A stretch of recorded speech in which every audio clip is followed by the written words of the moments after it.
Our parting shot now from our two guest hosts, Congressman Jim Himes, Democrat from Connecticut, and Republican Scott Garrett from New Jersey. From where you are. Who wants to start? Or, you know what?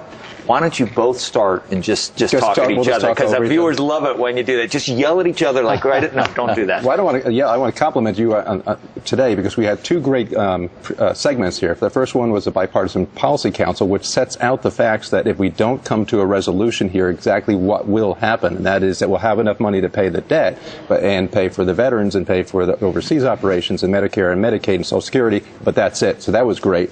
And the last segment we had with the governor points out that if we raise taxes to try to solve this situation, specifically like on the energy sectors or any sectors, that's going to be the wrong direction to go in. What we need to do is cut spending, put a cap on it, and balance the federal government. That's what the American public does. Well, look, there are no facts out there to suggest, and Congressman Garrett was talking about the different experiences in the Clinton administration and the Bush administration. Clinton, higher taxes, higher growth. Bush, lower taxes, lower growth. So there's just no facts out there that if we were to eliminate tax subsidies for oil companies, for big agriculture, that's somehow going to damage the economy. What I say, and I'd be curious to see if the congressman would agree with me on this, is that we're in a lot of trouble fiscally, and we've got to fix it. And if we're going to fix it, we're all going to come to the table with our sacred cows and say, hey, you know what, in the long run, we're going to deal with Medicare and Social Security. We're going to do it in a fair way, and we're going to argue about how we do it. But nothing is off the table. And you've heard the president say nothing is off the table. You're hearing me say nothing is off the table.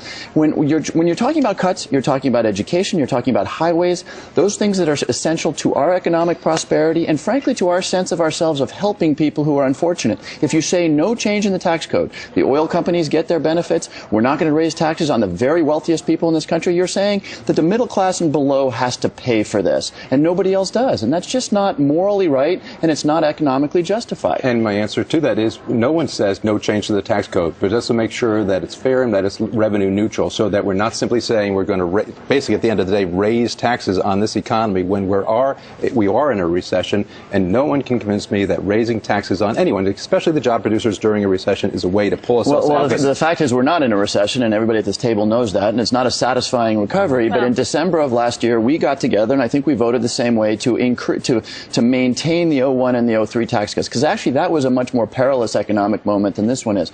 But look, it's not satisfying to people, but GDP is growing. And so to say that, we're in a recession and therefore we can't change any revenue is just not accurate. And by the way, it means that, kids going to college and our highways and our bridges and our networks will pay the cost for that. Right. And what we need to do then is to prioritize where our spending should be going to. And there's a lot of areas that the federal government should not be spending on, and other areas where you have to be more efficient on it. And the only way you do that is when you get to the wire and say we are going to put a limit on it, and we're going to live within our means. We're going to do the exact same thing that families and businesses, everyone who watches programs have to do, and that is to live within a balanced budget. And we are not going to get there if we simply say we can just kick the can down the road like Europe is doing.